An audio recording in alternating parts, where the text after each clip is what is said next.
ثابت نہیں۔ اب سیکنڈ لاسٹ علماء کا نظریہ نمبر 18، یہ بہت خطرناک ہے اور یہ قادیانیوں کے ہاتھ یہ ایٹم بم ہے جو میں یہ بتانے لگوں گا آپ کو۔ دیوبندی عالم دیوبند مدرسے کے بانی مولانا قاسم نانوتوی صاحب تحذیر الناس صفحہ 34 پر لکھتے ہیں، اتنی سی کتابچی ہے، اس کے اندر انہوں نے یہ لکھا ہے، اگر بالفرض بعد زمانہ نبوی صلی اللہ علیہ وسلم بھی کوئی نبی پیدا ہو، وہ کہتے ہیں حضور کے بعد بھی اگر کوئی نبی آ جائے پھر بھی خاتمیت محمدی میں کچھ فرق نہیں آئے گا، ولیعوذ باللہ تعالی صلی اللہ علیہ وآلہ وسلم۔ وہ کہتے ہیں حضور صلی اللہ علیہ وسلم کے بعد بھی اگر کوئی نبی آ جائے تو آپ پھر بھی خاتم النبیین ہی رہیں گے۔ خاتم النبیین کا یہ مطلب نہیں ہے کہ آپ کے پاس کوئی نبی نہیں آئے گا۔ تو پھر غلام احمد قادیانی نے جو دعویٰ کیا اور اس کے بیٹے مرزا طاہر نے بھی یہی عدالت کے اندر یہ قاسم نانوتوی کی عبارت ہی پیش کی تھی۔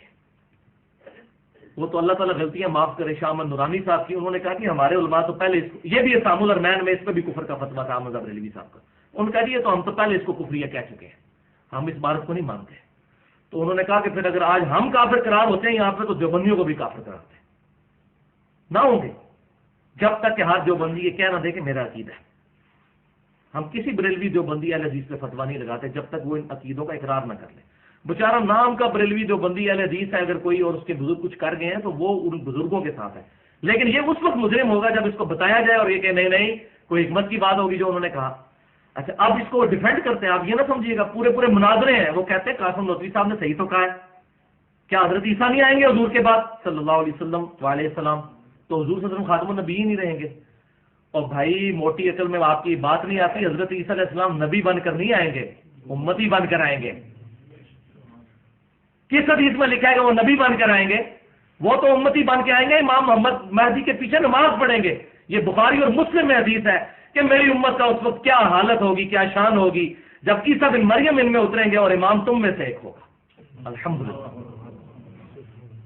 ذرا نبی کی موجودگی میں کون نماز پڑھا سکتا ہے؟ وہ امتی کی حیثیت سے نازل ہوں گے۔ تو یہ ڈیفینڈ کرتے ہیں اپنے بزرگوں کو جانے کے لیے، نہیں جی نہیں، تو وہ کہتے ہیں خاتم النبیین، خاتمیت میں فرق نہیں پڑتا اگر کوئی نبی آ جائے، یہ کلمہ کفر ہے۔ یہ بالکل اس طریقے سے ہے، اگر کوئی شخص یہ کہے کہ اللہ کے ساتھ کوئی اور الہ بھی ٹھہرا لیا جائے تو توحید میں فرق نہیں پڑے گا، اگر اللہ کی بیوی ہو تو توحید میں فرق نہیں پڑے گا،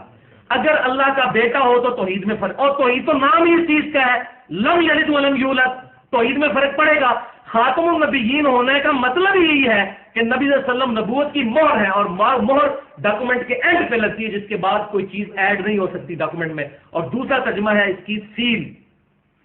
لاک، جیسے وہ ڈاکخانے میں وہ جو لاک لگا دیتے ہیں نا، اس کو بھی عربی میں مہر کہا جاتا ہے۔ اس میں میرا مسئلہ نمبر 40 کے نام سے ہے، ختم نبوت کے اوپر میں نے ڈیٹیل کے ساتھ الحمدللہ 25 منٹ میں گفتگو کی ہے۔ لہذا خاتمیت میں فرق آئے گا، یہ ایسا عقیدہ رکھنا کفری عقیدہ ہے، وَلِيَعُوذُ بِاللَّهِ تَعَالَى۔ اب اس کے مقابلے پر قرآن پاک میں آیت سن لیجئے، آیت نمبر 40 سورۃ الاحزاب، اور اسی کی نسبت سے میں نے مسئلہ نمبر 40 رکھا تھا۔ وہ بسم اللہ الرحمن الرحیم، ما کان محمد ابا احد من رجالکم ولکن رسول اللہ وخاتم النبیین وکان اللہ بکل شیء علیما، اور محمد صلی اللہ علیہ وسلم تو نہیں تم مردوں میں سے کسی کے باپ، بلکہ وہ تو اللہ کے رسول ہیں اور نبوت کے سلسلے کو ختم فرمانے والے ہیں، اس کی مہر ہے، اس کی سیل ہے، اور اللہ تعالیٰ ہر چیز کا اپنے علم کے ذریعے احاطہ کیے ہوئے ہیں، الحمدللہ۔